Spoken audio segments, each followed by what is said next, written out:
Okay, I promoted this show as nothing but unbelievable coaches and multiple unbelievable coaches, and add another one to the list. Welcome to the show, John Denney.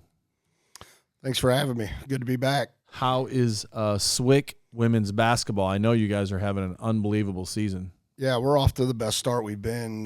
It's one of the best starts we've ever had, actually. Tough to get that from our AD Yinger because he's the former Mike Yinger. He's the former That's a head tough coach. So he won't let me know what the best start is yet. So I think we may have it. I don't know, but 11-0. We're ranked number 24 in the country in Division I JUCO, and that's the first time they've been ranked since his 2013 or 14 team, I believe. So we can't ask for a better start.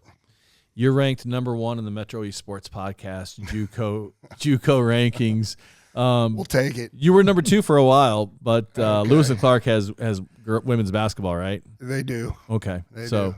Yeah. You're ranked 1 and 2 with Lewis and Clark. Okay. Have you played?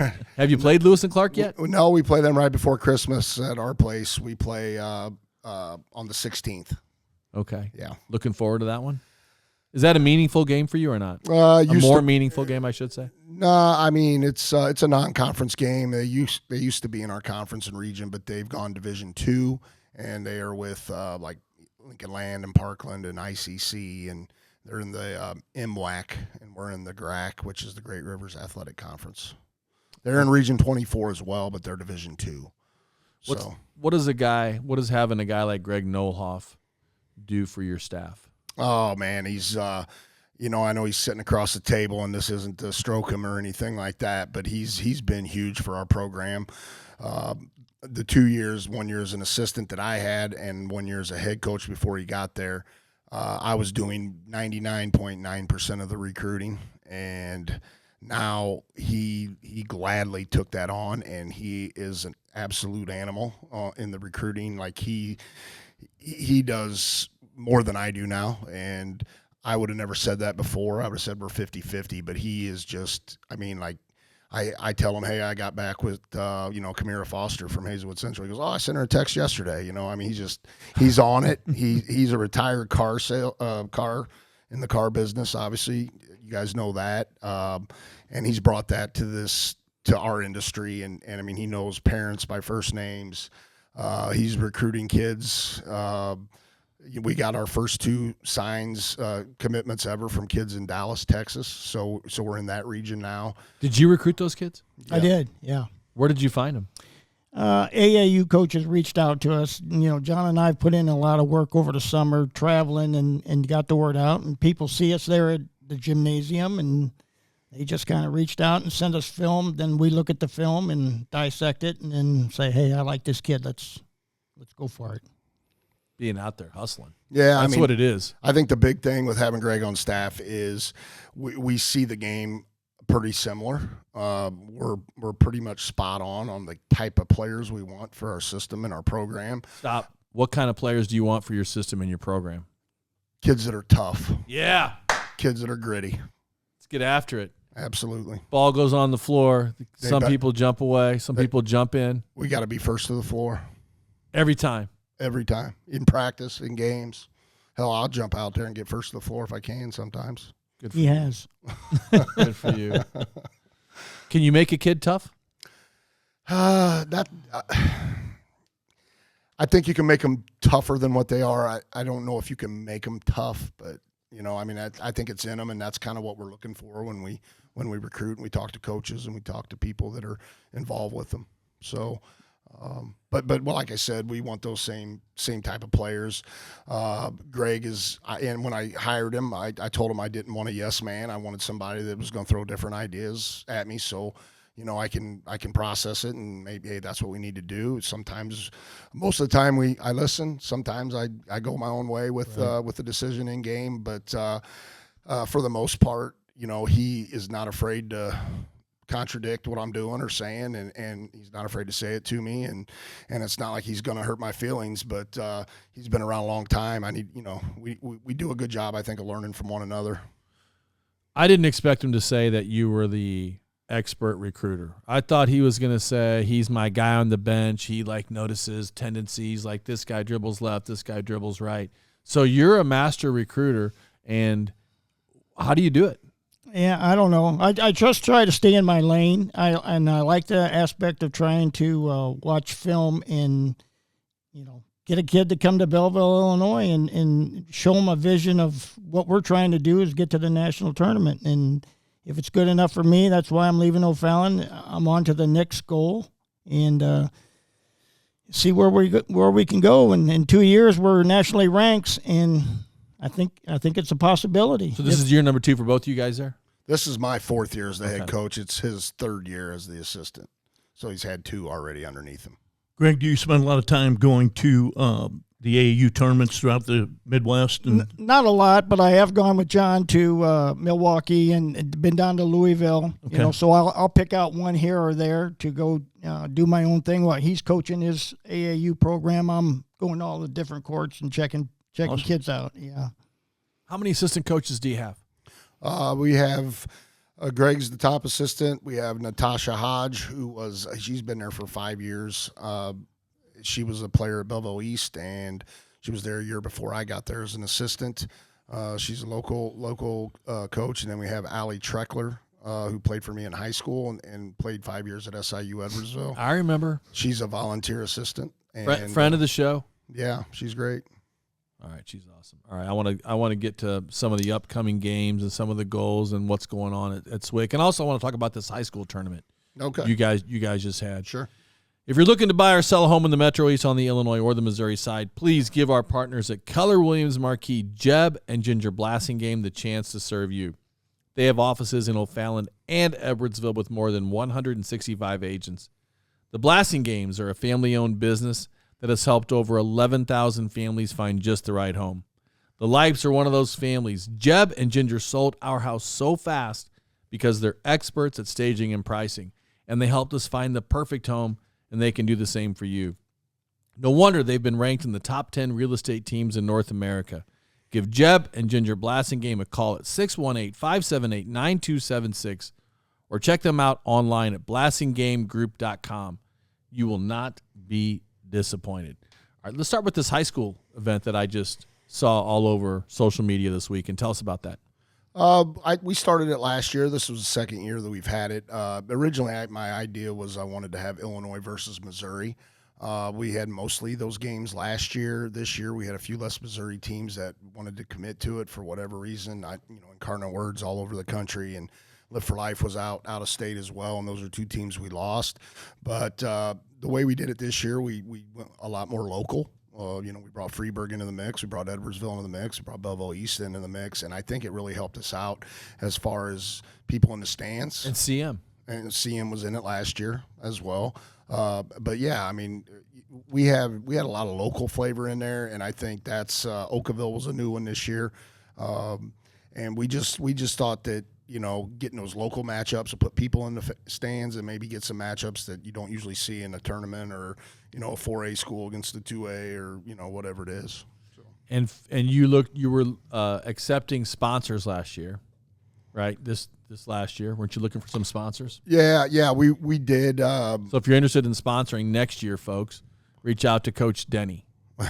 Right? Yeah, absolutely. That was my angle there. So yeah, I mean, who was your official podcast of the tournament? We didn't have one. Well, next year, we'd like to be the official podcast of the tournament. Sure. I mean, you guys, I tagged you on every kind of social media post we put out there just to get it out there. So. Okay, that's awesome. Yeah. All right, cool. And what else is coming up soon for the SWIC Blue Storm? We have our first region game Wednesday against Shawnee on the road, and then we have 2 rivalry, I guess you would say local rivalry, JUCO games. We got Kaskaskia at home on Saturday the 13th, and then Lewis and Clark on the 16th. And how has the reception been by the SWIC and the Belleville communities? Are they coming out? Are you getting recognition from media other than the Metro East Sports Podcast? Yeah, I mean, a little bit. We could always use more fans. I mean, it's junior college, so when you have a roster made up of, maybe 3 or 4 local kids, and then, you got Philadelphia and Kansas City and a couple from Chicago and 5 international. And, you know, you got kids all over the place. You don't put a lot of people in the stands. But, you know, with having some local kids, you know, we do. But You're getting better? Yeah. I think that people need to come out and watch our brand of basketball. I think that's what they would be most impressed with if they came out and watched. We're second in the country in scoring at 92 points a game. We lead the country in assists. We're second in steals, 10th in rebounding. I mean, we do a little bit of everything, but we play a high-paced 94-foot game on both ends, and we play with a lot of energy and a lot of effort. And I think people would be impressed by what they're going to see. Like, some people probably don't even know SWIC has a basketball team, you know, just because high school's more advertised, more pumped up, but you know, that's where we're trying to change things, you know, and getting the national rankings kind of helps. But yeah, come out and watch this group play. It's a team you're really going to like play. They play it the right way, and you know, with a coach on staff, and we feel like we're coaching it the right way. But we just really like our style. The gymnasium used to be right next to the tennis courts. Is that still where it is? No, that's baseball now. That's a baseball. That's Garsh's and Yinger's baby with baseball, softball. Okay, that's kind of what I thought. So indoor. Where do you play now? So the gym is actually across from that, across the parking lot. Okay. In the main campus building. Is it a new gym? No. I mean, I played in it 32 years ago. When you played for SWIC? Yeah, for 2 years. What's it like for you to be back there? You know, it makes me have a little more stake in the game, you know, because I played there and, you know, got an associate's degree from there. So I just, you know, when I was at Civic, I went to high school there and coached there for a long time, boys and girls. And I always said, cut me open, and I got purple, you know, bleeding. But that, since then, it's blue. So. Got it. Yeah. How do you convince kids when kids are saying SWIC? Like, why should I come to SWIC? What's your sell? Well, I start off with academics first because, you know, your ticket to life is your education, and SWIC is in the top 10% nationally in JUCO academics. So we start there. Let's get the most important thing out of the way, and then what kind of player are you? And this is what we're looking for, and watching you on film. This is what I see. This is what I like. Tell me your strengths. Tell me your weaknesses. Tell me a little bit about yourself. What are you trying to do? Once you leave SWIC, are you looking to level up? You know, D2, D1, what are you trying to do?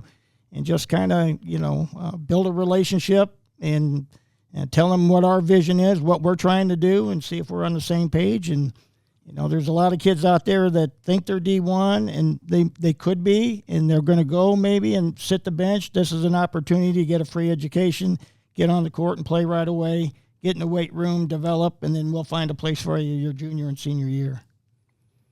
He's good. Oh, yeah. I told you. Yeah. And get ahead. Yeah. Okay. The NCAA was examining, and I don't remember if they passed the rule that JUCO years don't count against your 4 years. So what that was is it's an injunction. It's a case that's currently continuing, and the injunction was made because Diego Pavia, the quarterback at Vanderbilt, played JUCO, and he sued the NCAA to get a year eligibility back because of NIL and whatever, and they ruled in favor of him temporarily. So the rule currently is if you play JUCO and you play JUCO and the rule stays the same, you pick up an extra year of eligibility if you go Division I. Okay. So it's kind of a miss. A lot of people think, oh, it doesn't count. So you've only got 2 years left of Division II or so III. like we got 3 or 4 kids getting recruited by Division I schools right now, and if any of them end up going Division I and the rule stays the same, then they will have 3 years after their 2 years at SWIC.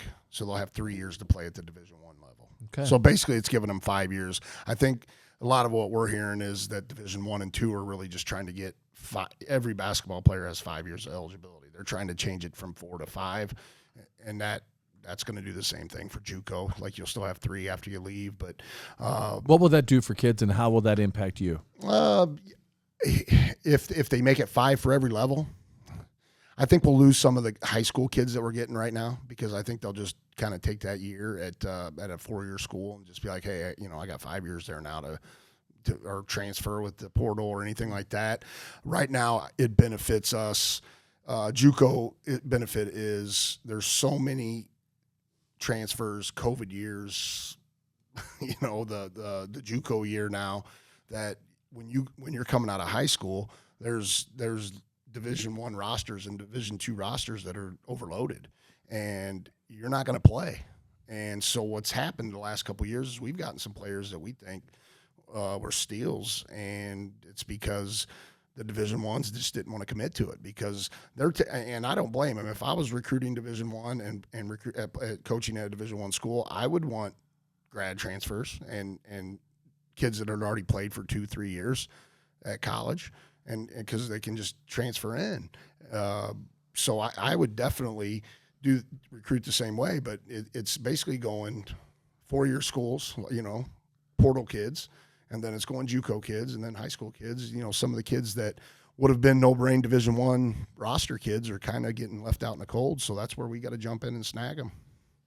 Who are some of the girls on your team that are superstars that we got to watch? Who are the girls that are being recruited to play Division I? Well, I'll go local first, just because you guys will remember some of their names. We got a girl that played for me at Civic Memorial, and she was a sophomore when I left. She graduated in 22 when Civic went to the state tournament. Her name's Kelby Zupan. Friend of the show. Remember her? Yeah. She's 22. She's 22 years old. She's a sophomore, and she decided to come back after just taking a couple years off. And she's been great, takes 3 charges a game, tough, first of the floor, averages about 10 a game, but brings a leadership quality that we really needed, I think, for this group that we had. And then we have Talisha Gilmore. That's what I was going to ask. How's Talisha doing? She was Region 24 Player of the Year, Player of the Week. The week we went to Mineral Area and won for the first time at Mineral Area. Yeah, she had 20 points and 9 for 12 from the field. Yeah. She's our leading scorer and second leading rebounder, and she's shooting at about 68% from the field. She's another great local kid. Sophie Hoffman from Carlisle. She played for me in club, and she was an all-state, 2-time all-stater at Carlisle, and she's been nothing but great for us. So those are the 3 main local kids. Anybody else, Coach? Jalea Shared from Centralia. Yes, she was freshman of the year, and she just tore her ACL, so she's going to take a medical red shirt and come back next year. Yeah. Sorry for her. How many girls do you keep? We've kept 14 on average. We got 15 scholarships, but we always kind of leave one for maybe a D1 transfer or somebody, or a superstar late that we think's an X factor that can change our program. Smart. What a good idea that is. Do most teams do that? I've never heard of that. Keeping a scholarship open. Wow. Can tell you're not a tennis coach. We may not have any open next year. I can tell you that much. Gotcha. And not the way I'm going. Well, you'd probably rather not have one, right, Coach? I mean, if you had the right players. The kids always say, why do we have so many, why do we got so many kids? And there was a perfect example a couple weeks ago. In the same week, we had Jalea tear her ACL, and then we had 2 kids that had to be suspended from our athletic administration for some academic reasons. Oh. And it wasn't, it was rightfully so. And so we went from 14 to 11 just like that. And then a couple kids get sick that week. We're practicing with 9 kids.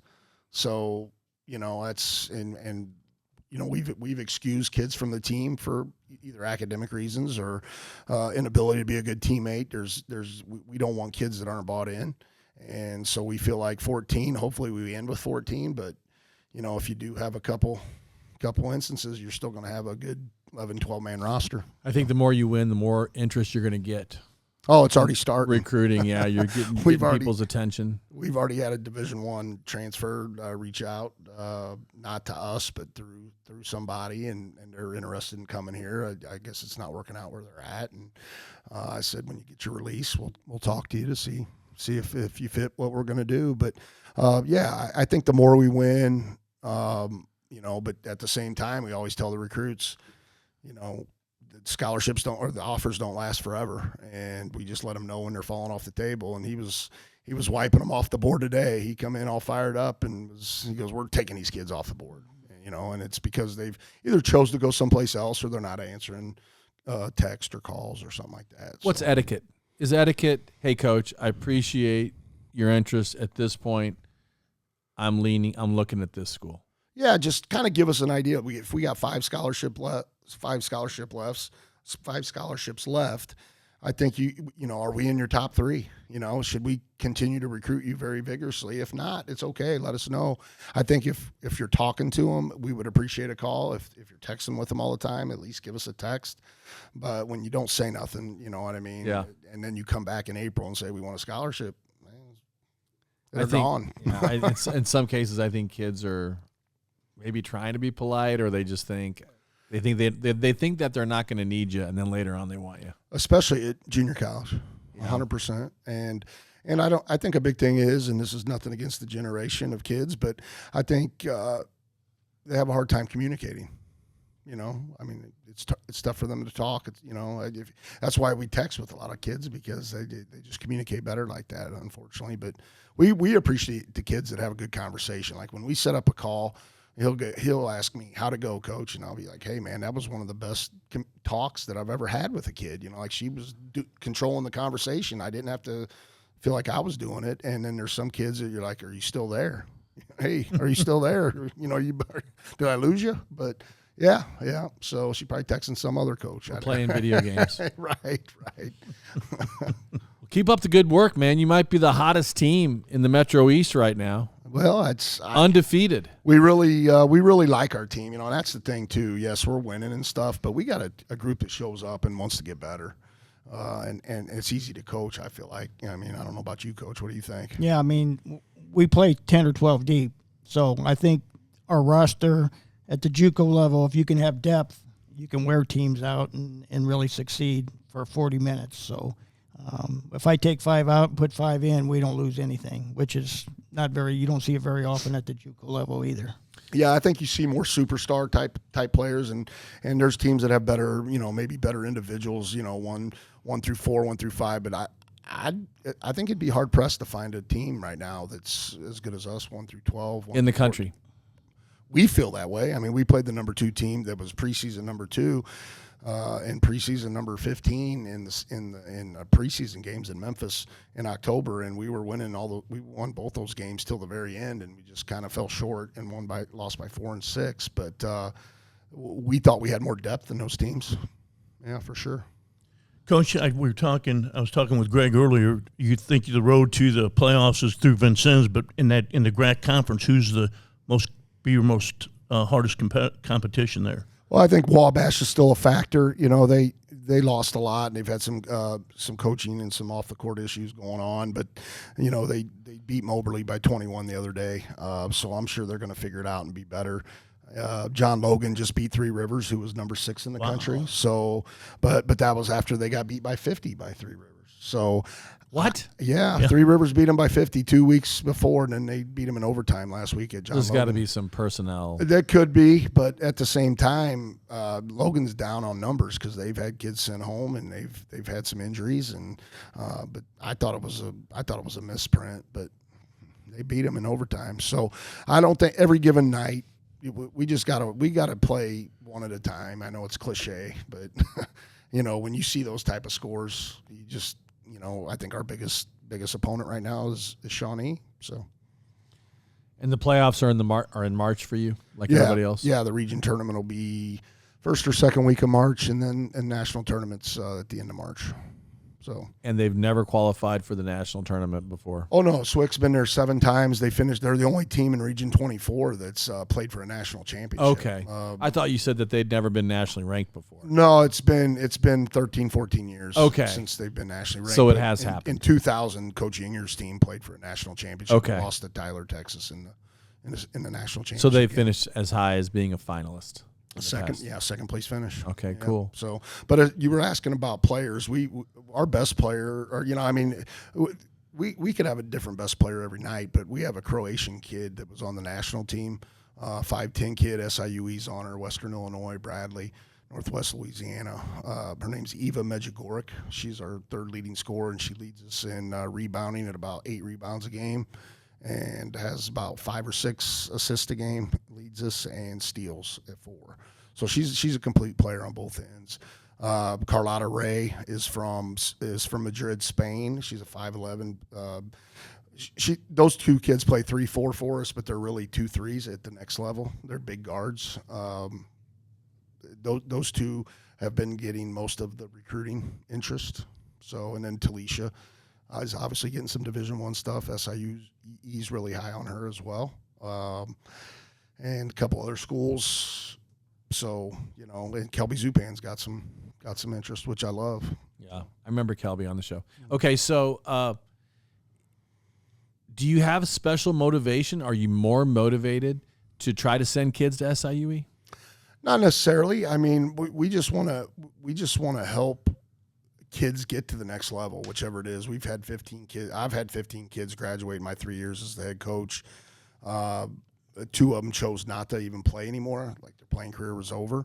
But the other 13 have gone on to play at 4-year schools. Division I, we've had a handful of Division II, and then Ariana Bennett was she was an Edwardsville kid years ago, but then ended up at Cardinal Ritter, and then she didn't have any Division I offers out of high school, and she played JUCO, and she had 5 offers leaving us, 5 Division I offers, and she's at Mercer University in Georgia.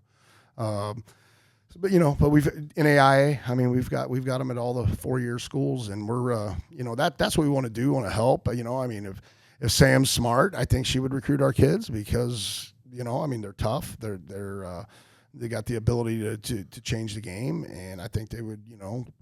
If they like the area, then it's 20, 30 minutes away, but. It doesn't matter. I mean, wherever these coaches come in to want to get our kids play, our job is to get them to the next level and get them to that 4-year school. I think Treckler is a great move on your part. Fantastic player. I wish she was around more. She's a volunteer. She's got a lot of irons in the fire. I think she could help direct. But when she's there, she does a lot of good things with her kids. Yeah. Kind of takes them to the side and talks to them a little bit. That's good. Yeah. Got to have that. All right, guys. Anything else we need to talk about with the Blue Storm, with the ladies? I don't know. What do you think, Coach? Just come out. Yeah, I think this program hopefully will help people understand what they have here in the area, and maybe come out and check us out. Well, you're one of several SWIC coaches I've had on that I've really appreciated and had a great time working with. I've had Garsh, Lindsay, Kennedy, Eversmeyer, Jürgen Hettner. Oh yeah, Jürgen's one of my main men. Yeah, Jürgen. Mit whom ich kann Deutsch. He speaks German, so I can revert back to my junior year of high school and remember the German I learned 30 years ago, something like that. All right. It's always great to see you, Coach. Get me fired up about basketball. Greg, thanks for all your work on the committee. Thanks for all your voting, and thanks for your astute knowledge. I appreciate it. You are venerable. Well, I appreciate you having me on the show. I enjoy it. All right. Thanks, guys. All right. Thank you.